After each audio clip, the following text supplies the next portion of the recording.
पहले गोले खिलाओ और फिर खाना खिलाओ, ये है अमेरिका की नीति। हमास क्यों नहीं छोड़ रहा है इजराइल के बंधक लोगों को और इस युद्ध को यहीं समाप्त क्यों नहीं कर रहा है। जय हिंद साथियों, welcome back to PS study YouTube channel. एक बार फिर से आप सभी का पीएस स्टडी पर स्वागत करती हूँ। तो कैसे हैं आप सभी साथी? उम्मीद करती हूँ बहुत ही अच्छे होंगे। आज हम इस वीडियो में बात करेंगे, आपने हेडलाइन देखी थी कि पहले अमेरिका किसी भी देश को गोले खिलाता है और फिर उसे खाना खिलाता है। यही हमें इजराइल में देखने को मिला। गाजा के लोगों के साथ यही घटना आज हुई। हम विस्तार से इसमें बात करेंगे, तो आपको वीडियो में एंड तक बने रहना है। चैनल पर आप नए हैं तो सब्सक्राइब कर लेना और वीडियो पसंद आए तो वीडियो को लाइक ज़रूर करके जाएं, ठीक है जी। तो देखिए साथियों, आप सभी जानते हैं इजराइल और हमास के बीच ये युद्ध हो रहा है, उसे लगभग 5 महीने पूरे हो चुके हैं। 7 अक्टूबर 2023 से ये युद्ध चल रहा है और आज भी बरकरार है। इसमें निर्दोष लोगों की जान जा रही है। डेली हम 100-200 लोग मारे जाने की खबर सुन रहे हैं। साथियों, नौबत यहाँ तक आ गई है कि लोग भूख से पीड़ित हैं, लोग चींटियों की तरह खाने की तरफ भागे जा रहे हैं। ऐसा ही वाकया हुआ कि इजराइल ने जहाँ ह्यूमैनिटेरियन यानी कि मानवता को ध्यान में रखते हुए खाना ले जा रहा था इजराइल के गाजा के लोगों के लिए। इजराइल खाना ले जा रहा था गाजा के लोगों के लिए, लेकिन गाजा के लोग हैं वो एकदम भागे हुए आए खाने पर। जैसे कहते हैं ना, इतना भूखा व्यक्ति होता है तो वो खाने पर भाग कर पड़ता है, तो वैसे ही गाजा के लोग भाग करके आए और इजराइल के लोगों ने समझा कि हम पर अटैक करने आ रहे हैं और इजराइल की सेना ने उन पर गोलियां चला दी और वहां पर 112 लोग मारे जाने की खबर आ रही है। वहीं 700 से ज़्यादा लोग घायल हो चुके हैं साथियों।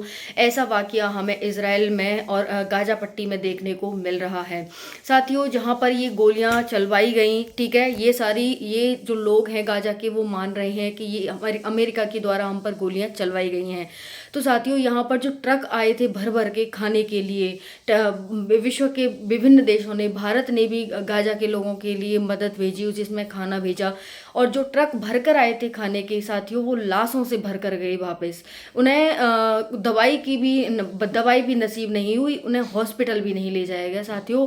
आप यहाँ कर वाकया देख सकते हैं।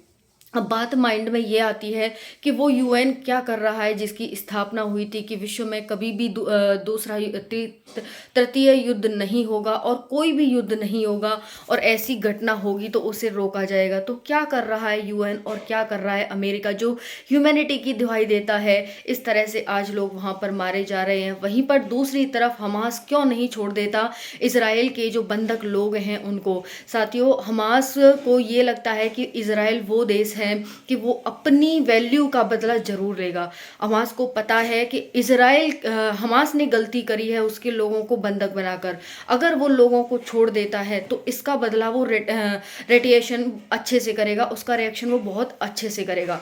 ये हमास जानता है और हमास इसीलिए नहीं छोड़ रहा है। बट साथियों, इसमें जो दिक्कत आ रही है, जो निर्दोष लोगों की जा रही है, उनकी जान जा रही है। बाकी हमास का तो इसमें कुछ नहीं बिगड़ रहा है, नहीं इजराइल का बिगड़ रहा है साथियों, है ना। तो हम सबको इस पर मिलकर के सोचना चाहिए कि इसका क्या हमें एक सॉल्यूशन मिलना चाहिए। हालांकि साथियों, हम तो क्या ही सोचेंगे, लेकिन यूएन को सोचना चाहिए। अमेरिका जो दुहाई देता है कि भाई ह्यूमैनिटेरियन की, मानवता की, लोकतंत्र की दुहाई देता है, उसको इस पर सोचना चाहिए।